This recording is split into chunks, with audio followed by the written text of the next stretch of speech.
नमस्कार दोस्तों। और ये भक्ति योग जो है स्वामी विवेकानंद के भक्ति योग जो है वो हम आज से शुरू करने जा रहे हैं। हिंदी में ही पहला मैं कर रहा हूँ। बहुत सारे लोगों ने मुझे रिक्वेस्ट किया है कि आप हिंदी में ही जो है वो शुरू करिए, तो हिंदी में हम अभी कर रहे हैं। बाद में बांग्ला में भी इसके बारे में ज़रूर सोचा जाएगा। तो अभी हम जो है हिंदी में ही ये शुरू कर रहे हैं। तो स्वामी विवेकानंद के भक्ति योग, ये देखिए भक्ति योग, स्वामी विवेकानंद के भक्ति योग जो है वो आज हम जो है पढ़ने जा रहे हैं। इसके ऊपर कई बार कई लोगों ने कहा है कि भक्ति योग का अगर वीडियो मिल जाता है तो वो हमें सुनने के लिए अच्छा, क्योंकि कई लोग ना थोड़ा पढ़ने में थोड़ा मुश्किल होता है उनके लिए, सुनने के लिए बहुत सही है। और हिंदी क्योंकि सभी समझते हैं, पढ़ तो सभी नहीं पाते पर सभी समझते, तो हिंदी में ही इसलिए मैं पहला वाला ये वीडियो बना रहा हूँ।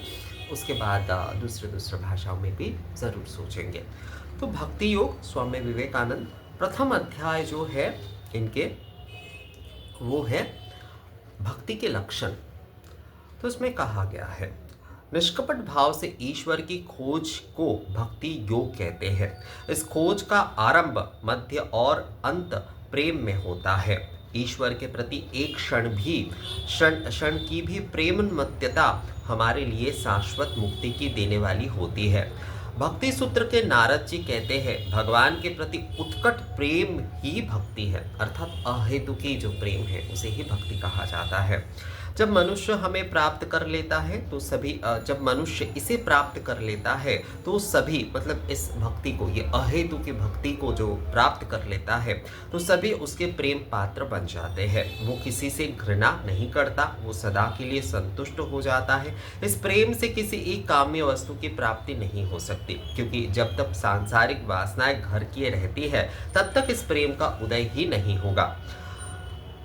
तब तक, मतलब ये जो हमारी वासनाएं आदि है, जब तक ये हमारे मन में है तब तक इस प्रेम का उदय हमारे मन में नहीं हो सकता है।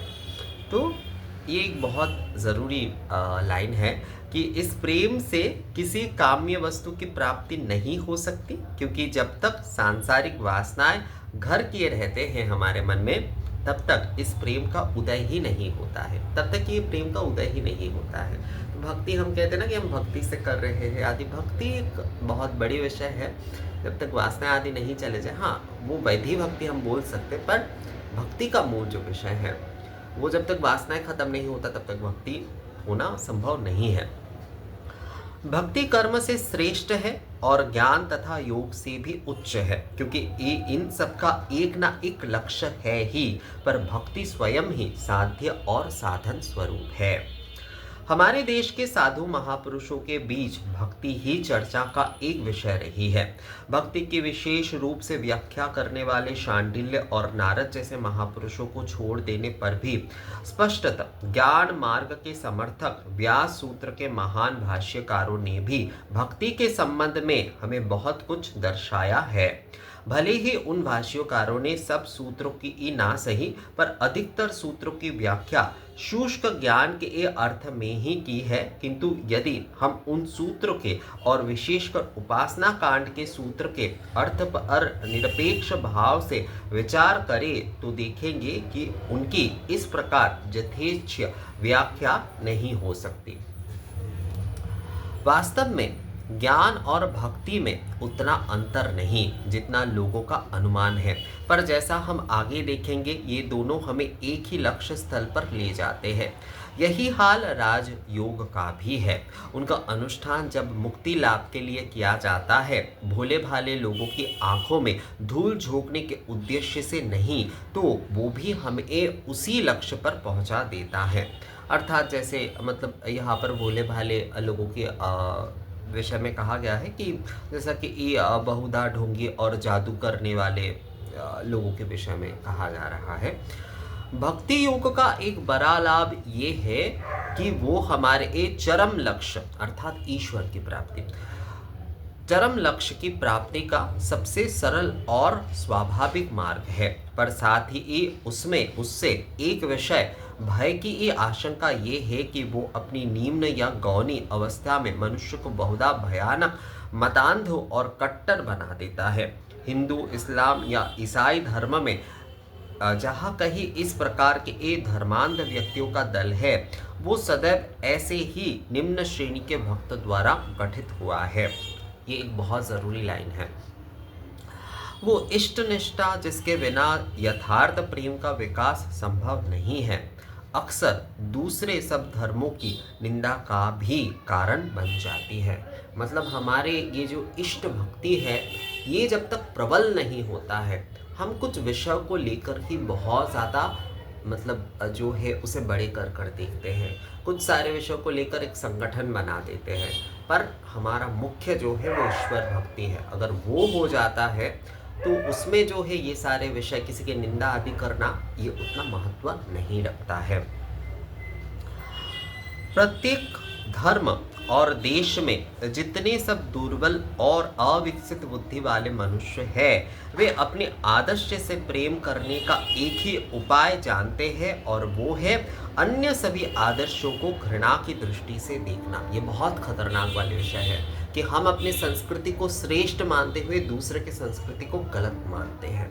ये भक्ति की हानि का एक सबसे बड़ा कारण है। इसलिए हमारे ज़्यादातर के भीतर भक्ति की हानि और भक्ति उदय ही नहीं होता, क्योंकि हम अपने संस्कृति और अपने विषय को श्रेष्ठ मानते हैं और दूसरे को जो है गलत मानते हैं, मतलब उन्हें निम्न मानते हैं। तो ये लाइन बहुत ज़रूरी है, बहुत एक ज़रूरी लाइन है। प्रत्येक धर्म और देश में जितने सब दुर्बल और अविकसित बुद्धि वाले मनुष्य हैं, वे अपने आदर्श से प्रेम करने का एक ही उपाय जानते हैं, और वो है अन्य सभी आदर्शों को घृणा की दृष्टि से देखना। यही इस बात का उत्तर मिलता है कि वही मनुष्य जो धर्म और ईश्वर संबंधी अपने आदर्श में इतना अनुरक्त है, किसी दूसरे आदर्श को देखते ही या उस संबंध में कोई बात सुनते ही इतना भड़क क्यों हो उठता है। इस प्रकार का प्रेम कुछ दूसरों के हाथ से अपने स्वामी की संपत्ति की रक्षा करने वाले एक कुत्ते की सहज प्रवृत्ति के समान है। पर हाँ, कुत्ते की वो सहज प्रेरणा मनुष्य की एक युक्ति से कहीं श्रेष्ठ है, क्योंकि वो कुत्ता कम से कम अपने स्वामी को शत्रु समझकर कभी भ्रमित तो नहीं होता है, चाहे उसका स्वामी किसी भी वेश में उसके सामने क्यों ना आए। फिर मतांध व्यक्ति अपनी सारे विचार शक्ति खो बैठता है। व्यक्तिगत विषयों की और उसकी इतनी अधिक नजर रहती है कि वो ये जानने का बिल्कुल इच्छुक नहीं रह जाता है कि कोई व्यक्ति कहता क्या है और वो सही है या गलत। उसका एकमात्र ध्यान रहता है ये जानने में कि वो बात कहता कौन है। देखोगे, जो व्यक्ति अपने इस संप्रदाय के अपने मत वाले लोगों के प्रति दयालु है, भला और सच्चा है, सहानुभूति संपन्न है, वही अपने संप्रदाय से बाहर के लोगों के प्रति बुरा से बुरा काम करने में भी ना हिचकता है। बहुत बड़ी बात है कि आप अपने संप्रदाय या फिर किसी संगठन आदि में आप बहुत श्रेष्ठ हैं और उनके प्रति आप बहुत दयावान हैं, पर दूसरे के प्रति आपकी वो दया जो है उस प्रकार से प्रतिफलित नहीं हो रही है। मतलब प्रेम जो है पूरी तरीके से आपके भीतर जो है, जो इष्ट भक्ति है, वो पूरी तरीके से उदय नहीं हुआ है। ये आशंका भक्ति की केवल निम्नतर अवस्था में रहती है। इस अवस्था को गौनी कहते हैं। परंतु जब भक्ति परिपक्व होकर उस अवस्था को प्राप्त हो जाती है, जिसे हम परा कहते हैं, तब इस प्रकार की भयानक गतांधता और कट्टरता की फिर आशंका नहीं रह जाती है। इस पराभक्ति से अभिभूत व्यक्ति प्रेम स्वरूप भगवान के इतने निकट पहुंच जाता है कि वो फिर दूसरों के प्रति घृणा भाव के विस्तार का यंत्र स्वरूप नहीं हो सकता। ये संभव नहीं है कि इसी जीवन में हम में से प्रत्येक और सामंजस्य के साथ अपना चरित्र गठन कर सके। फिर भी हम जानते हैं कि जिस चरित्र में ज्ञान, भक्ति और योग, इन तीनों का सुंदर सम्मिश्रण है, वही सर्वोत्तम कोटि का है। एक पक्षी के उड़ने के लिए 3 अंगों की आवश्यकता होती है, 2 पंख और पतवार और पतवार स्वरूप एक पूछ। ज्ञान और भक्ति मानो दो पंख है और योग पूछ है। जो सामंजस्य बनाए रखते हैं, जो इन तीन साधन प्रणालियों के साथ प्रणालियों का एक साथ सामंजस्य सहित अनुष्ठान नहीं कर सकते और इसलिए केवल भक्ति को अपने मार्ग के रूप में अपना लेते हैं, उन्हें ये सदैव स्मरण रखना आवश्यक है कि यद्यपि वाक्य वाच्य अनुष्ठान और क्रियाकलाप आरंभिक दशा में ये नितांत आवश्यक है, फिर भी भगवान के प्रति प्रगाढ़ प्रेम उत्पन्न कर देने के अतिरिक्त उनकी और कोई उपयोगिता नहीं है। मतलब ये जो हम पूजा पाठ आदि ये सब कुछ करते हैं ना, ये केवल मात्र हमारे प्रेम की वृद्धि के लिए, कि हमें भक्ति के ओर ले जाए, हमारे इष्ट के प्रति जो है हमारे मन को जो है लगा कर रखे। इसके अतिरिक्त इसका और कोई, मतलब हम सोचते ना कि इससे हमें ये फल मिलेगा, वो फल मिलेगा, ऐसा होगा, वैसा होगा, ये सभी कुछ भक्त के मतलब दृष्टि नहीं हो सकती, भक्त के चाह नहीं हो सकता। ये जो भी हम आरती करते हैं, हम पूजा करते हैं, जो कुछ भी हम करते हैं, इसका मुख्य उद्देश्य जो है इष्ट प्रेम की वृद्धि होना। और जो भक्त होते हैं वो इसी माध्यम से जो है, मतलब इसी सोच के साथ ही जो है ये पूजा आरती आदि करते, ये जो वाज्य अनुष्ठान वो करते हैं, वो इस प्रेम के वृद्धि के लिए ही करते, ताकि उनकी ये जो मतलब भगवान के प्रति जो प्रगाढ़ प्रेम जो है वो उत्पन्न हो सके। यद्यपि ज्ञान और भक्ति दोनों ही मार्ग के आचार्य का भक्ति के प्रभाव में विश्वास है, फिर भी उन दोनों में कुछ थोड़ा सा मतभेद है। ज्ञानी की दृष्टि में भक्ति मुक्ति का एक साधन मात्र है, पर भक्त के लिए वो साधन भी है और साध्य भी।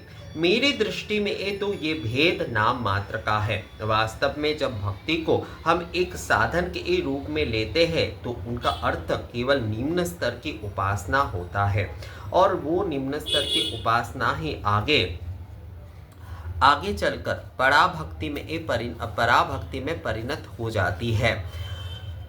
ज्ञानी और भक्त दोनों ही अपने अपने साधन प्रणाली पर विशेष जोड़ देते हैं। वे ये भूल जाते हैं कि पूर्ण भक्ति के उदय होने से पूर्ण ज्ञान बिना मांगे ही प्राप्त हो जाता है, और इसी प्रकार पूर्ण ज्ञान के साथ पूर्ण भक्ति भी आप ही हो जाता है। अर्थात अगर आपको पूर्णता जो है ज्ञान हो रहा है तो भक्ति भी उसमें होना बहुत स्वाभाविक है, और अगर पूर्ण भक्ति हो जा रहा है तो उसमें भी पूर्ण ज्ञान होना जो है स्वाभाविक है। अर्थात ज्ञान और भक्ति ये दोनों का ही बस एक सिक्के का इस पहलू है, उस पहलू है। मतलब इस तरफ अगर आप ज्ञान को पूर्णता अगर आप प्राप्त कर लेते हैं तो शुद्ध भक्ति आपको होगा ही, और अगर शुद्ध भक्ति अगर आप प्राप्त कर लेते हैं तो इसमें भी जो है ज्ञान आपके जो है अवश्य रूप से उस भक्ति के माध्यम से ही आपको मिल सकता है। तो आज यही तक रखते हैं, पहला अध्याय का ये जो है यही तक रखते हैं, और दूसरे दिन जो है इसके, क्योंकि एक साथ बहुत कुछ अगर बता देते हैं तो उससे जो है समझने में थोड़ा मुश्किल हो सकता है। तो आज पहले अध्याय का पाठ यही तक रखते हैं, दूसरे दिन यहीं से शुरू करेंगे। तो कैसा लगा आप लोगों को मुझे ज़रूर बताइए। नमस्कार।